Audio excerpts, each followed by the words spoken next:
I've never read before the new. So this is called like this now, all the time now.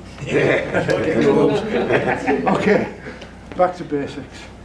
Yesterday, she let slip that she was hoping for a proposal, but now she's looking for her car keys in her mother's ring, in a hungover haze, scouring the grass at the campsite, embarrassed by the hauntings she can't quite remember from last night, when she sprawled out on some bloke's lap, stroking his bald head like it was man's best friend, then threw her fella's sleeping bag and her shoes on the fire before passing out, and her fella isn't admitting, or else he's forgotten, or I doubt it, how he then tossed the keys and the ring into the river in a late night strop full of bile and booze, had second thought and waded in to flounder about in the dark cold floor, gave up to sit shivering at the top of the field. So today he's keeping stum and letting her think she lost him while she keeps walking the field in circles covering the same old ground.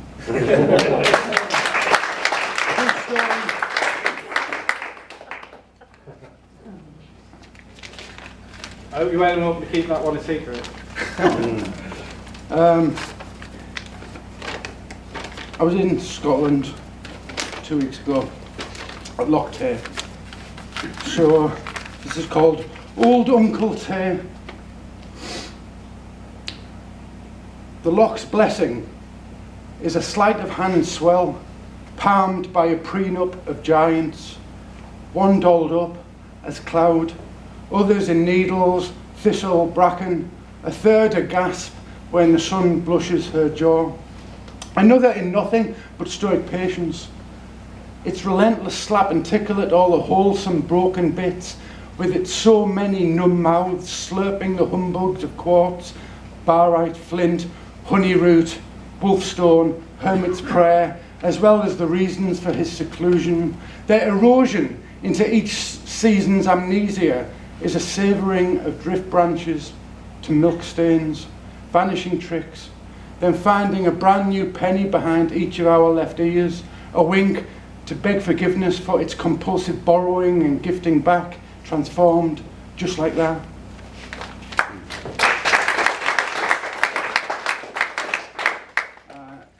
The last one's a bit longer, and it's a very strange poem. Oh, there you go again. It's a very strange poem. It's called Carrying Song for Major Tom.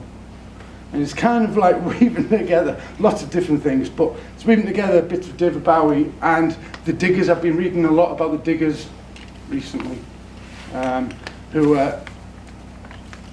during the Civil War and just after the Civil War, they kind of occupied waste grounds and started to cultivate them. And their leader was called Gerard Winstanley, so this starts with a quote by Gerard Winstanley. While men are gazing up at heaven, imagining after a happiness, or fearing a hell after they are dead, their eyes are put out, that they see not what is their birthright. Gerard Winstanley, 1652. And the second quote is, look out your window and what do I see? You're cracking the sky and a hand reaching down to me. All the nightmares came today and it looks like they're here to stay. David Bowie, 1971. They took me in under a storm cloud's wing, fed me on fire, bid me level these barren heaths with spade, rake, hoe, with spade, rake and hoe. In joined desire, we remove rough stones, our fathers' scattered bones, layers of self we've sloughed off in growth, dismembering ourselves to stand alone as Osiris or John Barleycorn.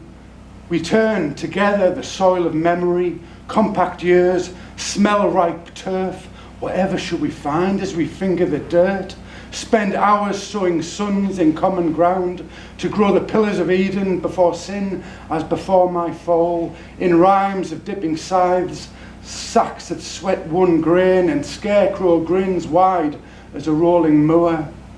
Remember when, remembering this remains an old battle scene, a place for levelling men on points of swords. Over the fence we'll forever tear down, undermine, come each month's curdled cream through distances drawn up in murky pails to our long-lost haunting grounds, Doggerland, Avalon, Lyonesse, Albion.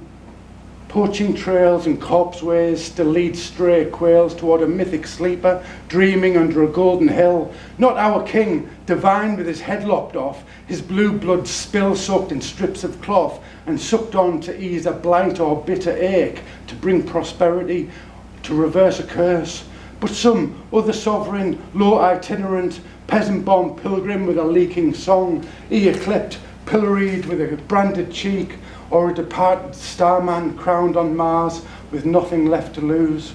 So, halt one moment in manuring, hear those mould warps scurry to their Lazarus palace, secreting treasures beneath the grasses, shadow cast by our booted soles, by our spades, rakes and hoes.